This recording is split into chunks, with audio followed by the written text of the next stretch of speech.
Or does he just pass by? Has the Mexican star been seen alone? No longer is the same leader. Where is the leader in the yellow jersey? No, look, he showed up. But if he doesn't show up over there at the curve, exactly, he's already losing the race. Tell me. Rubencho, the Del Trek team did all the work all day.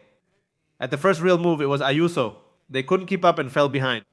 I also saw Bruce's Poi there, struggling, but he left everyone and caught up with the two ahead of Pared Ventre, along with the Ineos rider from Colombia. A trio at the front and leading, and Isaac Lecter. At any moment, he'll say, I'm gone. When there are 5 kilometers left, I imagine he's going to make the final push. What you lack is discipline. That's probably what the Mexican is telling Valentin and Ciclismo and Grande over there. A quick break. Did you ask me for a break or not? I'm not going with your son who's leading the race. The thread of the race has its milestone. There's a camera, and up front, a little guy with a wallet. So Del Toro is now with Carlos Rodriguez, and Valentin is standing between the two men who were left at the front, the only ones who managed to keep up the pace. But Del Toro is different, isn't he? There we see the cadence he has while pedaling, and at any moment he could say, I'm gone, and leave them by the side of the road. Of course, these two who are with him are also getting pretty worn out. My dear Anselmo del Cristo. I want the machine. Moving forward, he sways a little from left to right, but he's steady in his pedaling, in his cadence. Are the ones behind going to catch up to Valentin, the group that's coming with El Boz, with Ayuso, with Matteo Jorgensen and company? And I think Aventura must be somewhere in that little group. If you have a better shot, go ahead. There are also 6 of them. There are 6 coming in the chase where Matteo Jorgensen is, but they're about to catch up, just like you said. For the Entre is also going to get into that group, and in Tulet, the cyclist Ayuso as well. We already identified him, the rider Matias. The mold is there too. Johansen and George Bennett are in the group that's 18 seconds behind. So they're catching up, right? For now, Isaac Del Toro to overtake Jorgensen in that area. And now, in the case of the leader, it's taking him 47 seconds, which means he's just 2 seconds away from taking the virtual lead. To my dear Chemo Quiroz, the lead on the road and the move by Isaac Del Toro. The leader is already 52 seconds ahead, and he's 10 seconds ahead of the leader. There where I am, the 24 seconds where Jordi is coming. Jorgensen, who has also passed everyone in second, plus the 10 seconds. What would he win if he wins the stage? Well, Del Toro doesn't have any problem. Now he's pushing himself. Tell me, Iñaki. Just a small clarification. There are no bonuses in this one. Okay. So it's just times. It'll be the real times when they arrive. Okay. Times also count with it. Real times, because it will be the real times when they arrive. Well, then the real times. Also with the real times, Izalde is already winning the race. All of that has to stay where it goes. He is winning the race, and Isaac Del Toro, he doesn't have to stay where he is. Of course, there will surely be a reaction from Jorgensen and Ayuso. Let's see if they react, agree, and chase him, not to take away time. But Del Toro is pedaling impressively. Chuto. Right? Needle, up. There are 2 kilometers left until the last stage of the Criterium du Dauphiné ends. Winner Martin Ramirez passed through here. Lucho Herrera too, devouring kilometers. Also, Daniel Felipe Martinez, who this time couldn't make it. He came in a different role, working as a domestique. They're there, they're arriving there, in that car. Those aren't the musicians. Oh! Here, Mrs. Neves, the musicians are getting off the bus, but yes, please, go ahead. I hear some bells ringing over there. That bell is ringing, but it still hasn't popped up for me. Anyway, it's Carlos Mejia. Let's see if I can handle this quickly. And Saldaña, I just remembered something. Mejia, Saldarriaga, me acuerdo de un cabrón. Who sent us 50 Mexican pesos. Thank you, Mr. Carlos Mejia, a great friend from Manizales as well. With that name, he sounds like a radio man, sales executive. Greetings to him. Most group must be tuned in. Rodriguez is falling behind. And attention, Matteo Jorgensen is coming up to try something, to salvage what he can. He was the one in second place, 42 seconds behind. And now he's losing second and third place.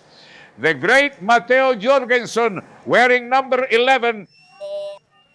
Meanwhile, up front, never better.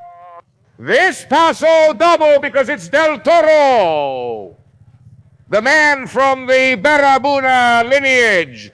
The door of scares opens. Here we go. Sartoro!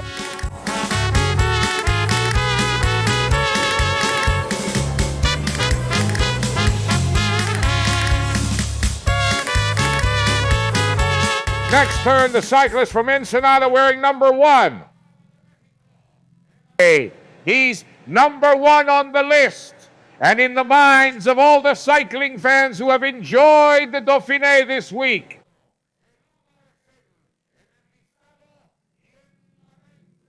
Watch out. Ayuso is coming from behind with a group, but he's still more than 50 seconds behind. The Spanish cyclist who he's come back. Don't forget the information from Iñaki yesterday. Remember, this one comes from Ayuso's team who left home slamming the door. I'm out of here because they don't let me win here. See you later. And Ayuso went his own way, got his own place, and now he's doing his thing against his former teammate. He's a former teammate from the Emirates team. Matteo Jorgensen could be third in the stage, but he's going to lose second place. Ayuso from behind boldly wants to go for that spot. What a beautiful move. What a great race we're watching, my dear Anselmo del Cristo. Well, very similar to yesterday, right? Yesterday it was also Del Toro and Ayuso, right? And then I think Jorgensen arrived, so right now the leader is Del Toro. Second place is Jorgensen, and third is Ayuso. For now, let's see how much time Ayuso takes out of Jorgensen, and let's see what happens with everyone else. He had a 49-second lead over Del Toro. Go ahead, Neves. Neves, the world just came crashing down on us. Neves. Yes, it's just that I didn't want to interrupt you. Pablo Martin sends $5 and celebrates the victory of the New York Kings, and happy for Del Toro.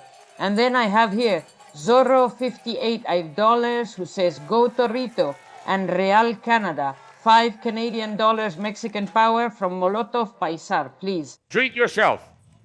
Here it is, ladies and gentlemen.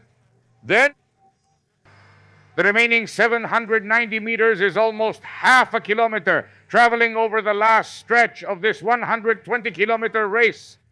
Today, Ayuso moves on the bike, shakes it like a dancer, makes it dance. And then the Spanish cyclist settles back into the saddle. Meanwhile, how will Isaac Del Toro celebrate? What will he do? He already put on his glasses. He already has the glasses with the golden frame, violet-colored frame. The cyclist is getting ready for the glamour shot to celebrate, to appear in magazines all over the world. And here comes this bull in love with victory. Here comes the big bull first. A bullfighter, a great bullfighter, Aztec and Spanish, like Silverio Perez. Carmelo, who is in heaven, looks down to watch you fight and is about to head toward the finish line. Mexico waving the flag. Mexico opened the World Cup in Mexico with this star. Is flying like the eagle, the Mexican eagle soaring high, rising, pedals rising at this moment. Here comes the Mexican cyclist. Check the gap behind him. There's no one coming after him. He settles in, back in the saddle. Here comes Isaac Del Toro. Champions of the Dauphiné. Here comes the salute. He lets go of the handlebars, breaks through the sky and celebrates the victory here, spreading his wings. The man from Ensenada, the white horse, Toro Mata and Toro Mata. Toro Mata here at the line, and he takes the Don Anselmo del Cristo Anselmo. Well, what Toro has done has been extraordinary. We weren't wrong when we said early on that he could be the stage winner and the winner of the race. It's been 8 seconds since Toro arrived. Let's wait. I think the leader caught up to Jorgen. So let's see what gap Ayuso comes in at and how much time Ayuso gains on the group with the leader. Could Tugwell end up second in the overall standings? Let's wait for Toro. Here comes Ayuso. First, let's check the time difference between Ayuso and Toro. Since a while ago he crossed here. We're measuring the gap between Juan Ayuso. The one at risk is over there. Here comes Tobias. Look, Tobias Galan, the man from 1E1X appeared. He's coming after Ayuso. Ayuso crosses the finish line. And there goes Tobias. I saw you. The Norwegian crosses Morocco. See you, Mateo. Or maybe not, Mateo. Say no. He's going to give the time difference. Wow, the Norwegian caught up to him. No, that's good, watch. Ayuso arrives exactly 1 minute. 1 second. He would be at 1:30, 1:25 in the overall standings. Let's see the Norwegian. The Norwegian also arrived there at 1:25, at 1:01:01. And the Norwegian was, how far behind was Johansen? Tobias was still at 1:30. And 1.33 becomes 2:30 and 2.33. The rider. The leader, let's see, enters at this moment. They finish and shake hands. Mr. Chimo, I interrupted myself. Let's see what time the leader comes in with. I think he's going to keep his second place. I think he keeps it. Here comes the leader. He entered. This has the stage classification for us. Let's see, because the first in the general is Del Toro, and second, I think, is Stockwell. Ayuso is 1:25 behind in the general classification. Let's see when the leader arrived, because the leader, let's see. Let's see. I'll give you the top 10 stage winner. First, Isaac Del Toro, 3:35 second. Juan Ayuso, 1 minute. Third, Tobias Johansen at 1:02 Matías Escuelmolse, 1:31. Fifth, Christian Rodriguez, 1:31. Sixth, Carlos Rodriguez. I lost it, sorry. Six. I said Carlos Rodriguez. How does this work? At 1:36 7th, Marcin Van Giel at 1:43 8th, Luke Tuchel at 1:43 9th, Sean de Broek 1:43, and 10th Matteo Jorgensen, exactly with the same time.